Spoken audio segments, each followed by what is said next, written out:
Good morning students. Today we are going to study about cytoplasm कि cytoplasm पहले तो क्या है, उसके अंदर कौन सी चीज़ें प्रेजेंट होती हैं। So in 10th standard you might have studied plant cell, animal cell, उसमें साइटोप्लाज्म क्या होते हैं, but just a kind of recapitulation. यहाँ देखो, ये जो भी आपको लाइट ग्रीन कलर का फ्लूइड दिख रहा है in plant as well as in animal cell, this is called as cytoplasm, right. अब साइटोप्लाज्म में दो चीज़ें होती हैं। Here you can see it has got two parts, cytosol as well as cell organelle. Cytosol किसको बोलते हैं, जो liquid part है अंदर, that is called as cytosol. And in cytoplasm you can see that there are various organelles present, right? So many organelles are present. Organelles we have already seen कि क्या होता है. So we'll study these organelles one by one in detail. Okay, so cell organelles you can see here कि इनका function क्या होता है. they are always metabolically active. It means what कि वो हमेशा function उनका चालू ही रहता है, they never stop. सपोज आप ER लो, endoplasmic reticulum, so they are always involve in synthesising proteins and lipids, they never stop. सो जाओगे तब भी नहीं स्टॉप होगा. It is a living structure, right. Cell wall क्या था, एक डेड स्ट्रक्चर था, लिविंग नहीं था. बट साइटोप्लाज्म क्या है, या सेल ऑर्गेनेल क्या होगा,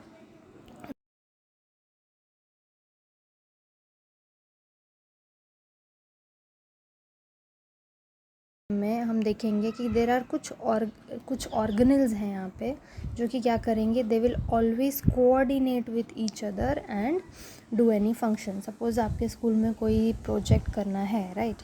सो आपके टीचर हैं, दे विल असाइन कि 4-5 स्टूडेंट्स हैं, आपको मिलके करना है.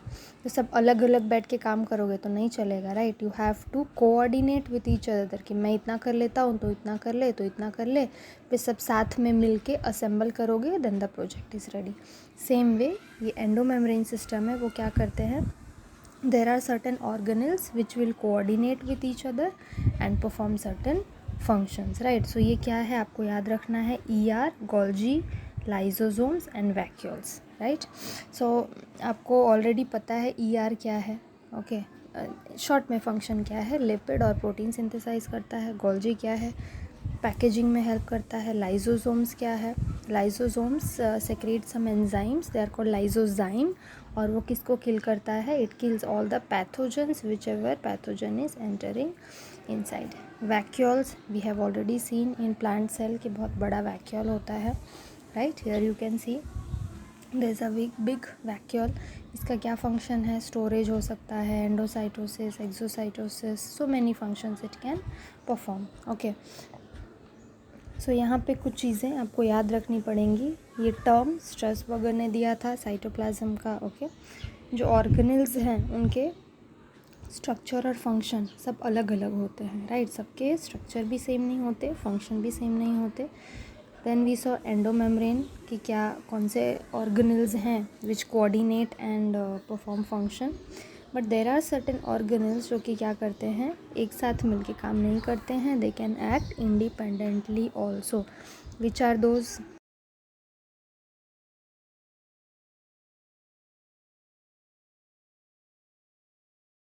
मिटोकॉन्ड्रिया को उससे क्या फ़र्क पड़ता है, उसका तो खुद का काम है, एनर्जी प्रोड्यूस करते रहो, that's it. Chloroplast, it is only present in plant cell और फोटोसिंथेसिस में हेल्प करता है. इसको दूसरे ऑर्गेनल से कुछ लेना देना नहीं है. Peroxisome also we'll see when we study photosynthesis and respiration कि इसका क्या फंक्शन होता है, ठीक है. ये इसके अंदर कुछ एंजाइम्स प्रेजेंट होते हैं जो कि respiration and photosynthesis and all में हेल्प करते हैं. So you have to remember that these 3 organelles they never coordinate with these things. मतलब कि प्रोटीन बन रहा है, पैक हो रहा है, उसके अंदर कुछ भी आ रहा है तो लाइजोजाइम किल कर रहा है, वैक्यूल में स्टोर हो रहा है, ओके. ये सब साथ मिलके कर रहे हैं. लेकिन माइटोकॉन्ड्रिया, क्लोरोप्लास्ट, पेरोक्सिसोम, उनका कोई लेना देना नहीं है ये चारों से, ठीक है. प्रोटीन बन रहा है कि नहीं बन रहा है, उससे क्लोरोप्लास्ट को क्या फ़र्क पड़ता है, right. So these 3 will never coordinate with the above 4. So क्या है, ये चारों they are not part of endomembrane system. So here you have to remember कौन से एंडोमेम्ब्रेन के पार्ट है और कौन से नहीं है, fine. So what we are going to study today is first organelle we'll study in detail. So first organelle हमने क्या देखा था, एंडोमेम्ब्रेन सिस्टम का एंडोप्लाज्मिक रेटिकुलम. We know कि ER है, that is a membrane bound organelle. It means it is going to be present in eukaryotic cell. Eukaryotic cell मतलब कि plant में भी होगा और animal में भी होगा, right? अब ये है क्या, it is seen as network of tiny tubular structure scattered in cytoplasm. यहाँ देखो, ठीक है, यहाँ पे देखो, यहाँ पे दिखा है स्मूथ ईयर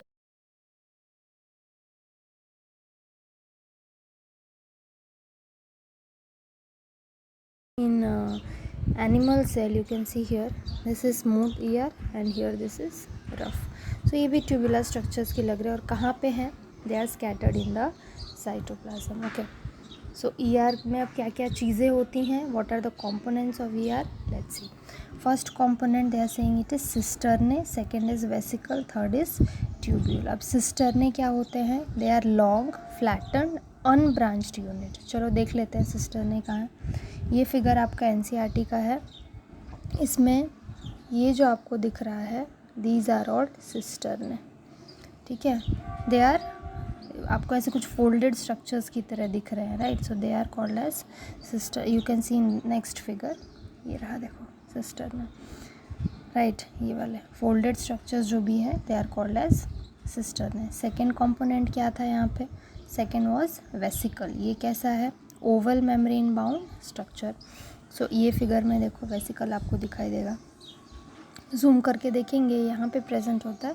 सो अगर माइक्रोस्कोप में, इलेक्ट्रॉन माइक्रोस्कोप में देखेंगे तब हमें क्लियरली ऐसा ओवल शेप का स्ट्रक्चर दिखाई देगा. ओके, सो नेक्स्ट पार्ट क्या बोला है, ट्यूब्यूल्स. ओके, सो ट्यूब्यूल्स क्या है, they are irregular branched bound by membrane. Okay, they may be free और may be associated with cisternae. देखो ये याद रखना है आपको कि जो ट्यूब्यूल्स है ना उसका शेप इरेग्युलर होगा और ब्रांच्ड होगा, राइट. कैसा होगा चलो देख लेते हैं यहाँ पे.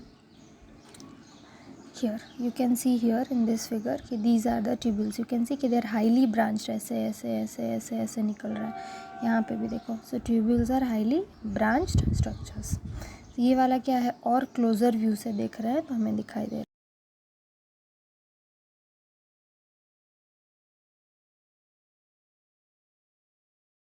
मतलब एक के ऊपर एक दूसरा पाइल करके रखा हुआ है. Then was vesicle, then was tubule.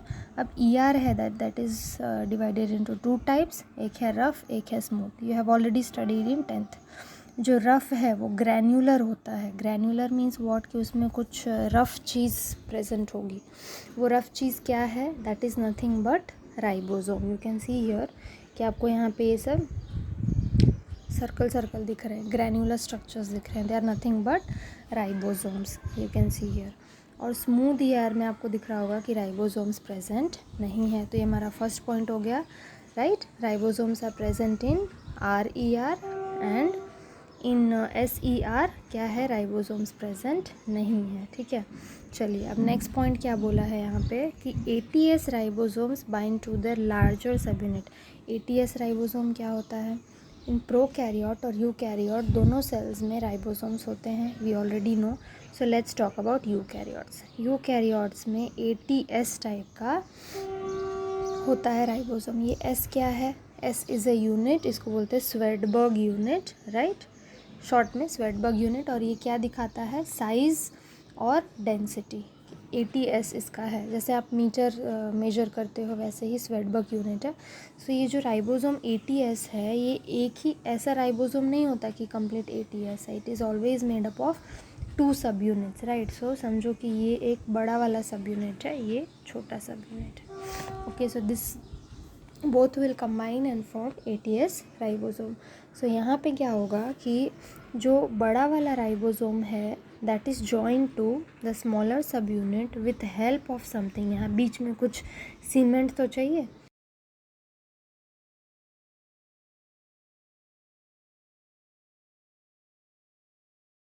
और इन टू किस में, रफ ER के अंदर. क्यों, क्योंकि राइबोसोम्स कहाँ प्रेजेंट हैं, रफ ER में प्रेजेंट है, राइट. अब स्मूथ ER के अंदर which is also called a granular, क्या इसमें राइबोसोम्स हैं, राइबोसोम्स ही नहीं है जब, तो फिर क्या राइबोफोरिन प्रोटीन होगा? नहीं होगा.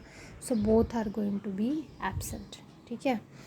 Now next point will see is mainly composed of, ये वाला जो है ये है रफ ईआर का, ये वाला है स्मूथ ईआर का. ठीक है. सो सेकेंड पॉइंट क्या है कि रफ ईआर जो है that is composed of cisternae, mainly composed of cisternae, और स्मूथ है it is composed of tubule. सही बात है, क्योंकि लेट्स सी दिस फिगर, ये वाला है आपका रफ ईआर, राइट. सो रफ ईआर में आपको ये सारे जो फोल्ड्स दिख रहे हैं ये सारे सिस्टर्ने हैं, right, highly folded structures. But in smooth ER can you see कि कुछ हाईली फोल्डेड है? नहीं है. So rough ER is going to be composed of cisternae, और स्मूथ ईआर है वो ट्यूब्यूल्स. यहाँ पे देखो, ये जो फिगर आपने देखा, सो यहाँ पे देखो क्या लिख के रखा है, tubules of smooth ER, tubules of smooth ER, right. So from figure itself you can remember. Okay, now third point is abundant in cells actively engaged in protein synthesis, because हमें पता है कि जो RER है वो क्या करता है, प्रोटीन सिंथेसिस के लिए रिस्पॉन्सिबल होता है, तो ऑब्वियसली वहीं प्रेजेंट होने वाला है, राइट. और कौन से सेल्स में होगा present? You have to remember, right, liver, pancreas and goblet cells. अब जो स्मूथ ईआर है उसमें क्या हो, वो कहाँ पे प्रेजेंट होगा? स्मूथ ईआर वी नो कि क्या प्रोड्यूस करता है, लिपिड प्रोड्यूस करता है.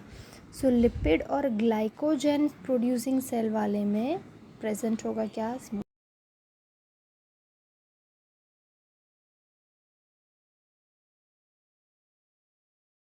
You consume so much of glucose, और उतने की ज़रूरत है नहीं आपकी बॉडी को, right.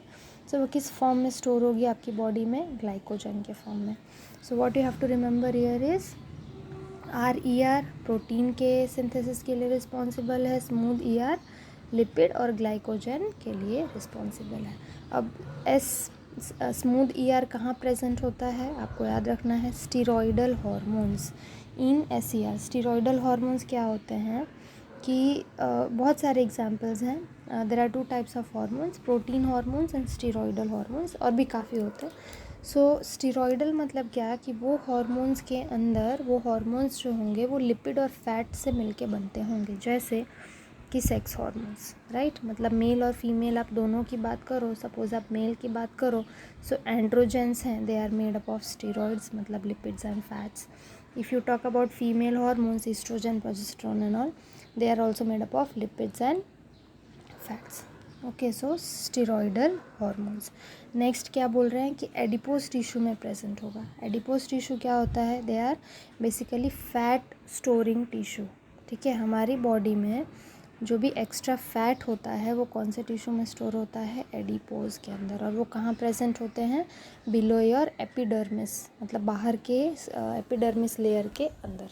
Next is glycogen storing cells, हमने ऑलरेडी डिस्कस कर लिया. एड्रीनल कॉर्टेक्स, एड्रीनल ग्लैंड्स आपको पता है कि they are located on kidneys, and adrenal will study in detail about adrenal structure in some other chapter.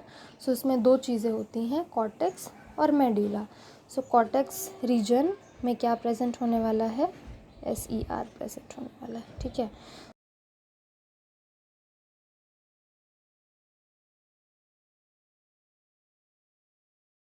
First है क्या? Mechanical support provide करता है. मैकेनिकल सपोर्ट कैसे? बिकॉज माइक्रोफिलामेंट एंड माइक्रोट्यूब्यूल्स हम पढ़ेंगे दूसरे चैप्टर में डिटेल में कि एक्टिन एंड मायोसिन ये दोनों टाइप के फाइबर्स होते हैं जो कि क्या करते हैं, हमारे सेल्स के एक्सोस्केलेटन को सपोर्ट करते हैं, मतलब प्रॉपर शेप देते हैं. नेक्स्ट क्या है? Intra cellular exchange. Intra cellular और इंटर सेल्यूलर मीन्स व्हाट? किस में होता है दो सेल्स के बीच में और किस में वन सेल के बीच में? That you will tell me, will discuss next time, है ना. अब मुझे बताओ कि एक्सचेंज कैसे होगा विथ हेल्प ऑफ ER. क्या बोल रहे हैं यहाँ पे? Transport of material in cytoplasm from one place to another. Cytoplasm में ही सपोज़ ये एक सेल है, सो उसके अंदर साइटोप्लाज्म है, सो एक जगह से दूसरी जगह अगर किसी चीज़ को हमें ट्रांसपोर्ट करना है तो उसमें कौन हेल्प करने वाला है? ER is going to help. How it will help we will see later on. अब जो रफ ER है हमें पता है कि क्या सिंथेसाइज करने में हेल्प करता है? Protein, right. वैसे ही स्मूथ ईआर है वो क्या सिंथेसाइज करने में हेल्प करता है, लिपिड्स। लिपिड्स हमने देखा था biomembrane when we were studying that lipids are of 3 types, phospholipid, glycolipid and cholesterol. So here only 2 types are going to be there, cholesterol and phospholipids, right? Next function is cellular metabolism.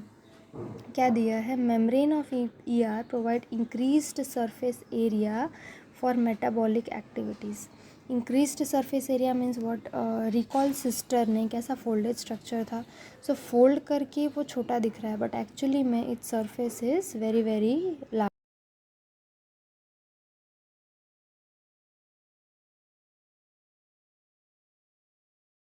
Of nuclear membrane.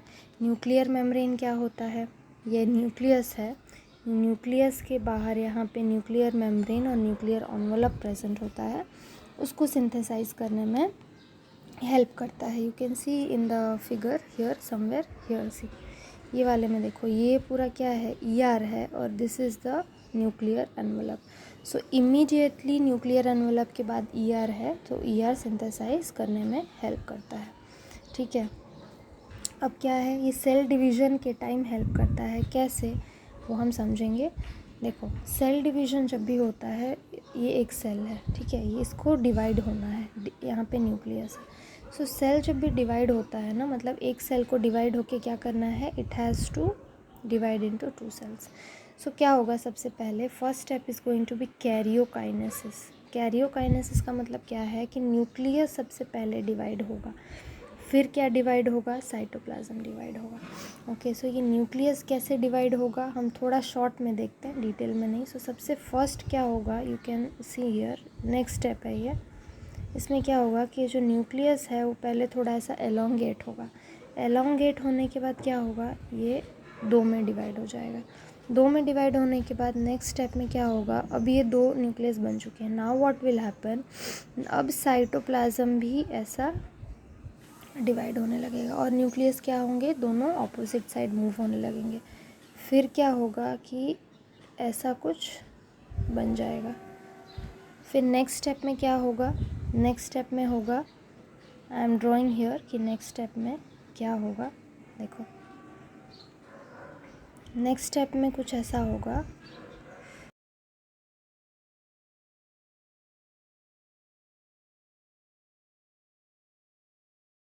Division में कुछ ऐसा होता है। सो यह क्या बोल रहा है कि degenerated nuclear membrane and ER elements which are arranged around chromosome to form new nuclear membrane. देखो आपको ऑलरेडी पता है कि न्यूक्लियर मेम्ब्रेन क्या होता है, राइट, और न्यूक्लियस के अंदर क्या प्रेजेंट है, न्यूक्लियस के अंदर प्रेजेंट है क्रोमोसोम्स, राइट। कैसे, ये है न्यूक्लियस, हमने देखा था अंदर क्या है, क्रोमोसोम्स है, chromosomes are nothing but thread like structures, right. So क्या होगा कि जब न्यूक्लियर मेम्ब्रेन डीजेनरेट हो जाएगा, उसके बाद क्या होगा कि वो अंदर साइड आके और क्रोमोसोम के साथ कंबाइन होके and then again it will help in formation of what, nuclear membrane. ये जो प्रोसेस है वो डिटेल में आएगा जब हम सेल डिवीज़न पढ़ेंगे ना, तब। सो अभी ओवरऑल सिर्फ आपको देखना है। फिर नेक्स्ट क्या है कि इसमें हेल्प करेगा फॉर्मेशन ऑफ लाइजोसोम्स में, गोल्जी और माइक्रोबॉडीज़ में। गोल्जी में अब देखो नेक्स्ट स्ट्रक्चर जो हम डिटेल में पढ़ेंगे वो गोल्जी पढ़ेंगे। So in that we will see कि how ER is helping in synthesising Golgi. Microbodies भी क्या है, इन लोगों की तरह ही एक ऑर्गेनेल है। Okay, so whatever doubt you have will take in next lecture, ठीक है।